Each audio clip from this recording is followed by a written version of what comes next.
Hello students, आज geography के 5th chapter water के बारे में जानेंगे। तो जब हम वाटर के बारे में सोचते हैं तो हमें रिवर या वाटरफॉल्स, जो जलप्रपात होता है, फिर वर्षा के जो रिमझिम जो बरसती है, या फिर नल का जो वाटर होता है उसके बारे में हम सोचते हैं। तो जब वर्षा के दिनों में हम देखते हैं कि जैसे अभी भी है कि गड्ढा है जो भर जाता है, जिसमें बहुत से बच्चे लोग हैं जो कागज़ के नाव बना के भी चलाते हैं, लेकिन कुछ ही देर बाद फिर जब धूप उगती है तो देखते हैं कि वो पानी गड्ढा का समाप्त हो गया। तो वो पानी कहाँ गया? तो यह पानी क्या होता है, जो सन हीट के द्वारा, जो सूरज के जो हीट होता है उसके द्वारा इवेपोरेशन हो जाता है, वाष्पन की क्रिया होता है, वहाँ पर जल वाष्पित हो जाता है, जो फिर बाद में विकसित होकर जो ठंडा होता है, जो वाटर वेपर यानी जलवाष्प जो संघनित होकर फिर वो क्लाउड्स के रूप में यानी बादल के रूप में ले लेता है वो, और यही फिर जो बादल बनता है, जो फिर वो वर्षा के रूप में या फिर हिम के रूप में, बर्फ़ के रूप में हमारे धरती पर या फिर समुद्र में नीचे गिरता है और जो वर्षा होती है। तो यह प्रोसेस चलता है जिससे वाटर लगातार अपने स्वरूप को बदलता रहता है और महासागरों और मंडल और लैंड्स के बीच चक्कर लगाता रहता है। तो उसको हम वाटर साइकिल कहा जाता है। उसी को लिखता है द वाटर साइकिल के बारे में, the process by which water continuously change its from and circulates between oceans, atmosphere and lands is now as the water cycle. यानी एक प्रोसेस चलता है, जैसे इसमें दिखाया गया फिगर में भी देखिएगा।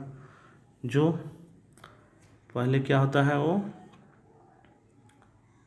नीचे से जो ग्राउंड वाटर में जो पानी होता है उसका इवेपोरेशन होता है, वाष्पीकरण होता है। वाष्पीकरण होकर फिर वो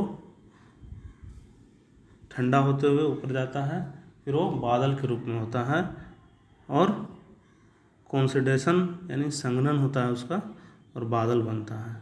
फिर बादल बनने के बाद वो फिर उधर से बरसना चालू होता है, बरसन चालू हो जाता है, फिर नीचे बरसता है पानी, फिर वो क्या होता है, फिर वहीं फिर हमारे अर्थ में चला आता है। तो इस प्रकार से ही एक साइकिल बना हुआ है और इसी साइकिल को हम जल चक्र या वाटर साइकिल कहते हैं। ठीक है। फिर है कि फ्रेश वाटर कौन सा वाटर है, इसके बारे में जानेंगे हम। तो फ्रेश वाटर के जो मेन सोर्स होता है वो है रिवर्स का हो गया, या पॉन्ड्स या तालाब में, या स्प्रिंग्स या ग्लेशियर में होता है।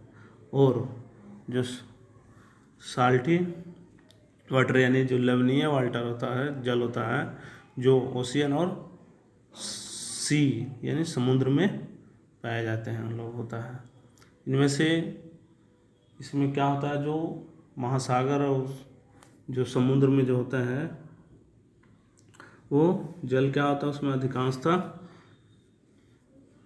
जो नमक के रूप में रहता है, सोडियम क्लोराइड वाला नमक होता है, जिसका हम यूज खाने के रूप में भी करते हैं, उसको भोजन के रूप में उसी को खाते भी हैं हम लोग।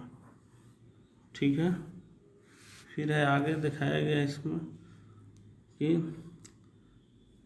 Water distribution of water body, यानी जल का वितरण किस प्रकार से है। तो हम जानते हैं कि हमारी जो पृथ्वी पर है, जो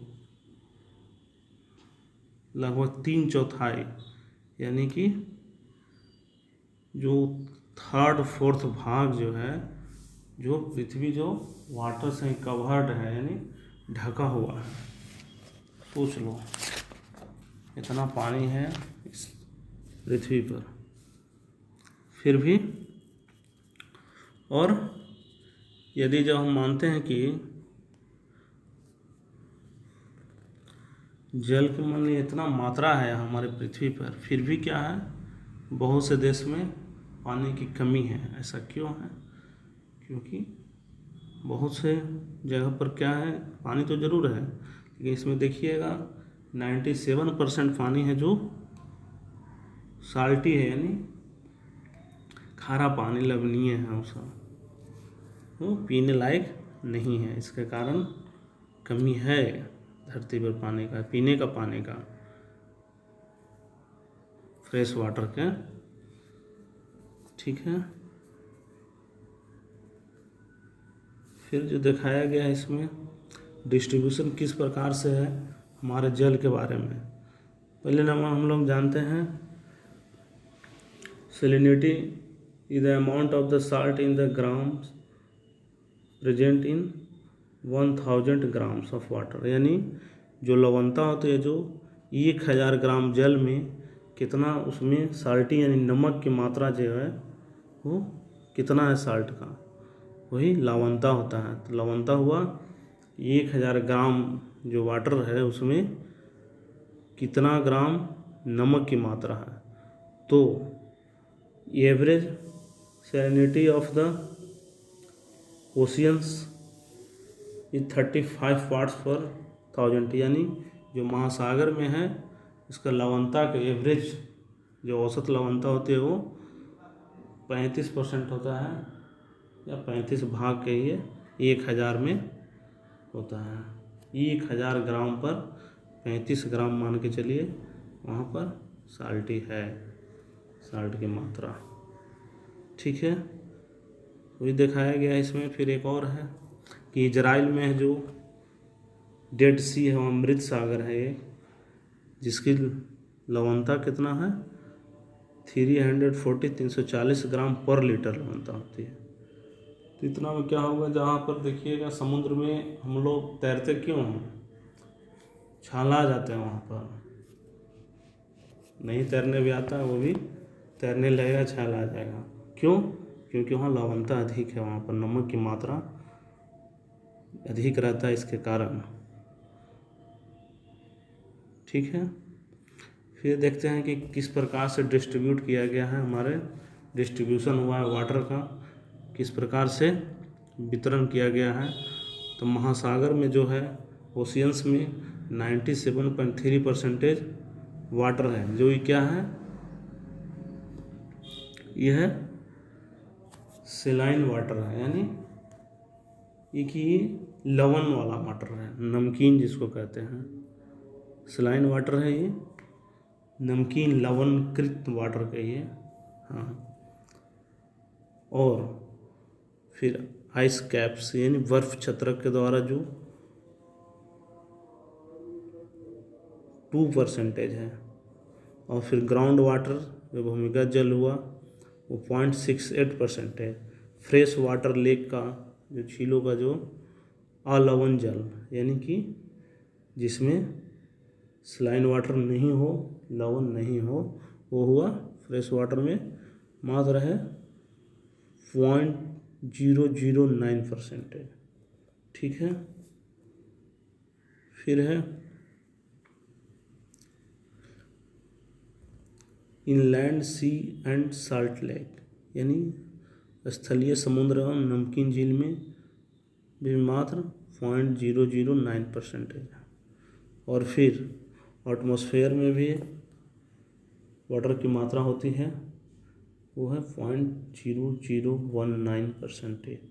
फिर रिवर में, रिवर के थ्रू, नदियाँ के थ्रू हम लोग को 0.0001% प्राप्त होता है, कुल टोटल 100% है। तो इस प्रकार से हमारा जल का वितरण किया गया, डिस्ट्रीब्यूशन किया गया। इसलिए जल भी है क्या है, जो हमारे लिए एक यूजफुल है, ये जीवन जीने के लिए जल को बहुत ज़रूरी है। इसलिए हम लोग लापरवाही के थ्रू, जैसे नहाने जाते हैं, स्नान करने गए तो वहाँ पर नल बहुत देर तक खुले छोड़ देते हैं, ऐसा लापरवाही नहीं करना चाहिए, क्योंकि जल से ही हमारा जीवन है और इसे बचाकर रखना बहुत ज़रूरी है। ठीक है, ओके।